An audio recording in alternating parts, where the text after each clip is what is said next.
perguntar, o que fará a UNITA de diferente quando tiver a oportunidade de governar? Claramente que tudo. Olha, aqui onde há uma o segredo. pergunta interessante, né? E a pergunta é muito interessante. E ali onde há o segredo. A alternância não é apenas apanágio da UNITA, é uma necessidade para o país. Nós o que vamos fazer de diferente é que é importante deixar isso bem claro, e a minha Câmara é esta. A nossa visão para Angola, a nossa visão de Angola é completamente diferente da visão e da perspectiva do MPLA. É preciso partirmos desse ponto de partida. A nossa governação terá como principal fator o homem, o seu bem-estar, a qualidade de vida, o desenvolvimento do país. Os outros já nos provaram que pode ter alguma coisa na sua governação, mas não tem prioridade para o homem. E quando a governação não tem como base o homem, aquela governação falhou completamente. E a nossa diferença parte mesmo da nossa visão. Hoje por hoje, eu vou dar aqui um exemplo de alguma coisa que estávamos a falar ainda hoje com a presidente do grupo, a deputada Navita, e o primeiro vice-presidente, o deputado Rafael Massanga, quando cheguei aqui. É que você olha para a perspectiva do país, do MPLA. Houve um dirigente da UNITA a falar e apresentando a sua perspectiva. Se você for honesto, você encontra logo a diferença entre os dois. É só ativar ali o lado da honestidade. Mas qual diferença se encontra? A diferença é na visão. Porque sabes uma coisa? Tudo isto passa por uma visão. Okay. Se, Aurélio, eu sou governador de Luanda, estou no aparelho governativo, e eu digo, vou construir uma estrada que liga, por exemplo, o bairro Prenda adentro para o Rocha Pinto. E eu não construo aquela estrada como eu prometi. Estou a prejudicar, inclusive, a vida dos cidadãos daquele perímetro. E quando eu venho para dizer, e vamos aqui olhar para a perspectiva real, não temos estradas em condições, não temos saúde em condições, não temos educação em condições, mas já tivemos o lançamento de 2 satélites. Um que desapareceu, outro que é o Angasat 2, que dizem que foi lançado, mas que por acaso anunciaram os seus benefícios, mas os angolanos não sentem os benefícios reais do Angasat 2.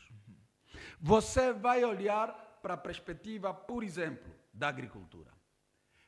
Nós, a UNITA, como já sabemos que a agricultura é a base de todo e qualquer desenvolvimento, já entendemos que nós não podemos aplicar a percentagem que tem se aplicado na agricultura, temos que investir mais para a agricultura. Okay. E quando estamos a falar da agricultura, estamos mesmo a falar da base da própria diversificação da economia, partindo do princípio de potenciar os angolanos a produzirem o que comem.